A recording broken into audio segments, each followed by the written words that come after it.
Good afternoon. It is my absolute pleasure to be here today, back at my alma mater, to talk to you about something that I have a great deal of passion about. And that is to see telecommunications reimagined in the image of the internet. What do I mean by that? The plain old telephone call is something that's been around forever. And the internet has brought an amazing new set of experience and applications for users that have yet to really change the way people communicate on a daily basis. And I've dedicated my career to helping bring that future to people. I spent the last 17 years working on that, the last 3 at Skype, and it's really been my pleasure working there to have what little contribution I've been able to give to seeing the success of such a great company. And today, if you would, I'd like to talk to you about some of the things I've learned, not just at Skype, but working in telecommunications over many years, about the ingredients that have been at the core of the success of Skype, in the hope that you'll take these lessons and might find them interesting in your own careers. So I'd like to spend first a few moments talking about Skype to make sure we're all on the same page. Raise your hand if you've ever used Skype. Excellent, glad to hear it. So Skype has had an incredible long history. No doubt books will be written about it. And it started really in 2003, founded by really a couple of internet cowboys, Jonas Fries and Nicholas Zenstrom, who had previously really pioneered the field of illegal file sharing with Kazaa and applied that peer-to-peer technology to voice over IP.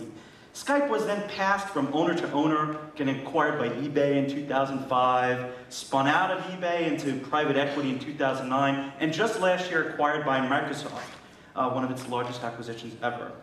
And through that long history, one thing has been continued to be true, and that is it has grown. And the successes it have achieved is truly, truly phenomenal. We see some of these here. So 25% of all the world's international calling right now actually happens over Skype. I'll talk a little bit more about that one in a moment. 40 million users are online at any time. 254 million users log on every month. Actually, I'm sorry, that's wrong. Just last night, we announced new numbers. It's now 280 million monthly users connected every month. 1.3 billion minutes each day. Tens of millions of televisions. 400, actually also wrong. 480 billion minutes of voice carried every year. 58% increase over last year. Enormous, incredible growth. The most fascinating of all these statistics that really talks about change in communications is this one. So I just said that 25% of all the world's international calling is over Skype. I don't mean just internet calling, I mean all calling. If you go landlines, mobile phones, internet, it all together, 25% is on Skype. It's also the case that almost half of our calls are video. And if you multiply those two little things together, just from Skype alone, not even including our competitors, over 10% of the entire world's international calling is now video-based. Right? That's an incredible transformation in just a short period of time. How do you do something like that? What's the recipe for success, the secrets, if you will, to forging a transformation of this sort? Well, today, ladies and gentlemen, I will reveal to you the 3 secrets behind Skype's success. Number 1, it just works means writing your own software. What do I mean by that? Many of you probably realize one of the great things about Skype is it just works. You log on, you download the client, log in, and you just make calls. It works in different computers, it works in different networks, it just works. No complicated configuration, no IP addresses or domain names or anything like that. It just operates. And the reason for that success was because Skype changed the way software was developed for communications. In the beginning, communications software was written following what I call the telecoms innovation cycle. And how did it work? Well, if you had a great idea for something new, the first thing you do is you'd go to standards bodies, like the Internet Engineering Task Force. IETF, where I spent a lot of time actually, has done tremendous work bringing to us some of the most successful internet applications ever. Email, anyone ever heard of that one? The web, all these things emerged as standards that came out of the IETF. Well, that standardization process took a little bit of time, and after 2, maybe 3 years, it would produce some specifications that could then be implemented by people who wrote software. There were some companies, such as one I worked at previously called dynamicsoft, they made software for servers. And there were other companies shown here like Counterpath and Pingtel, and they made voice over IP software that went in endpoints, like soft clients, or hard phones like the ones you see there. And those guys would go and they'd hire salespeople, and they'd sell that software to service providers, like Verizon, or new ones like Vonage. And those guys would eventually get around to rolling it out and customizing packages, and then it would reach end users. Total duration of this process, 4 to 5 years. Not exactly a rapid innovation cycle. Why on earth would actually anyone even bother to write software like this? What kind of craziness goes into this? Actually, it was driven very much by the way the industry operated at the time, which is that operators of giant size were the only ones really capable of distributing hardware and software to hundreds of millions of users, and all of that then generated the entire ecosystem of vendors and infrastructure around it. Skype was one of the first people to realize that software could be built a better way in the communication space. And the basic idea was to do it all ourselves. Skype wrote its own client-side software.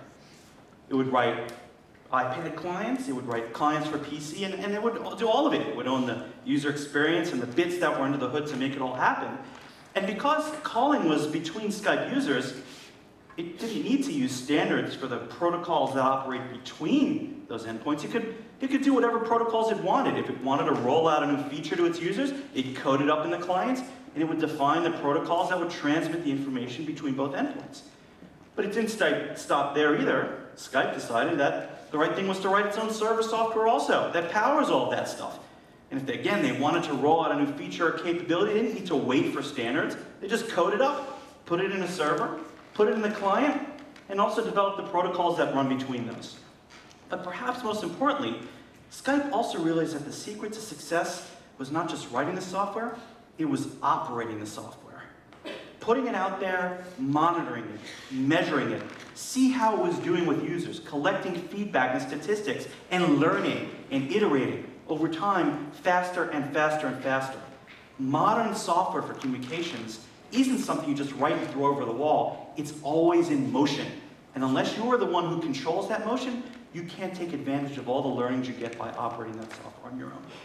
So Skype was really the big pioneer here, and modern day communications companies all work this way. And in fact, huge amounts of changes have happened, which I'll just quickly talk about, that have made all companies work like this now in communications. We've had the rise of smartphones that have enabled incredibly compute and platforms with capabilities for display and cameras that have really enabled amazing communication services. We've had the arrival of ubiquitous connectivity from Wi-Fi and 3G. We've had incredible capabilities for software distribution. Previously, an enormous challenge to get a software installed on a person's PC was very hard. The web came, but it didn't really work for voice over IP, but now we have app stores. And those stores have allowed for small companies that have just a few dozen people to ship hundreds of millions of installs of client software. That's been unprecedented, right, in the past world of computation. And all of that then powered by the cloud. So that is secret number one. Write your own software. Control your own destiny. Secret number two, audio quality matters. Now many of you may think, phone call is a phone call, right? It really is the same. I mean, actually a little bit worse on my mobile phone, frankly, but there's no difference, right? It sounds all the same. Actually, it turns out that's not at all true. And rather than trying to make the case for you, I'm going to let you listen and make up your minds for yourself. So I'd like to play for you now an audio sample that's typical of a normal phone call. To administer medicine to animals is frequently a very difficult matter. In the course of a December tour in Yorkshire. Okay, sounds like a pretty reasonable phone call. Now listen to a call on Skype. To administer medicine to animals is frequently a very difficult matter. In the course of a December tour in Yorkshire. Now I'm going to play you the first one again. To administer medicine to animals is frequently a very difficult matter. In the course of a December tour in Yorkshire. Sounds muffled, right?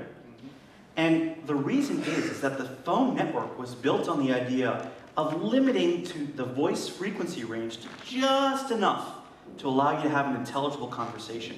But there's still all that nuance, all that fidelity of voice that gets cut out by the phone network. And it's actually built into the very fundamentals of how the telephone network operates. And this is why no phone service has really been able to improve upon it. But unbounded by the phone network, when you run on the internet, Skype was able to expand the frequency range with which we transmit audio and actually make a higher quality sounding experience.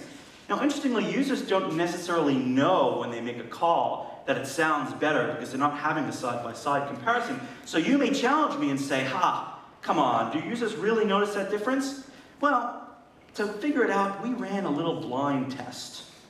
And what we did is, for a bunch of users in production, we modified the software so they got the lower quality experience, even when they should have gotten the higher quality experience.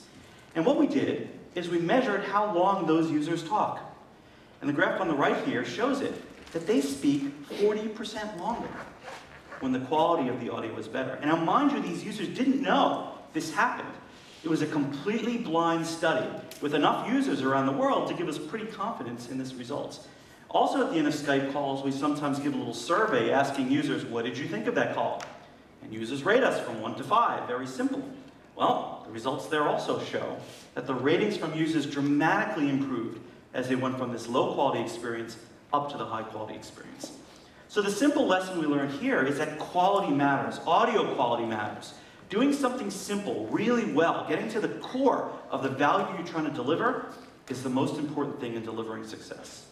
That is lesson number 2. What's the third lesson? The third lesson that I'd like to share with you is this idea of the bilaterality principle. What is the bilaterality principle? Actually, let me start with talking about what is bilateral communications experiences. A bilateral communications experience is an experience where both sides of a conversation or a call get the benefit of that communications experience. And there's some really simple examples of that. A video call. A video call is a bilateral experience because it's fundamentally enjoyed by both participants in the conversation. It requires 2, in this case, to get the value. Another example of a bilateral experience is the one I actually just demoed for you. A high quality or wideband, as we call it, speech call is another example of a bilateral experience. It requires both participants to benefit from the experience. Now, well, is there anything else? Well, yeah, there is. The opposite of bilateral experiences are unilateral experiences. And those are experiences that are enjoyed by one participant in a communication service. Classic example of a unilateral experience is plain old voicemail, right?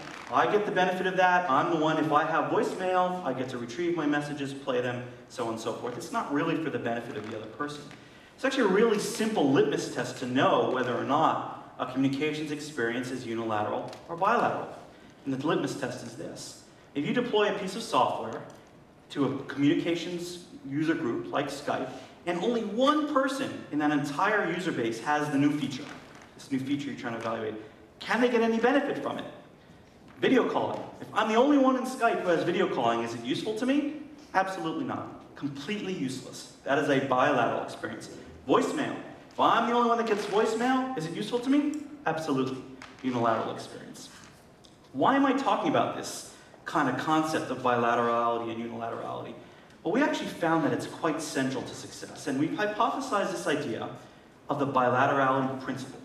And that states that bilateral features like video calling, like wideband voice calling, like posting a story to a Facebook wall, are subject to Metcalfe's law, which states, by the way, that the value of a communications network grows as the square of the number of users in that network. And because of Metcalfe's law, the value proposition of these bilateral experiences also grows as the square of the number of users in using your software.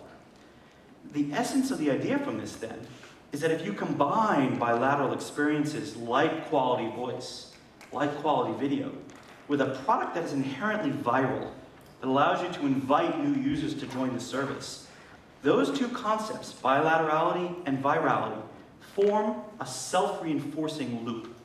As new users join your service, they get these great bilateral experiences, but they can't have them with everyone yet because everyone's not on the service. So what do? They invite their friends, getting those friends on the service to have that experience with. Those new users then enjoy the benefits of this new bilateral experience, and they too invite their friends, and so on and so forth.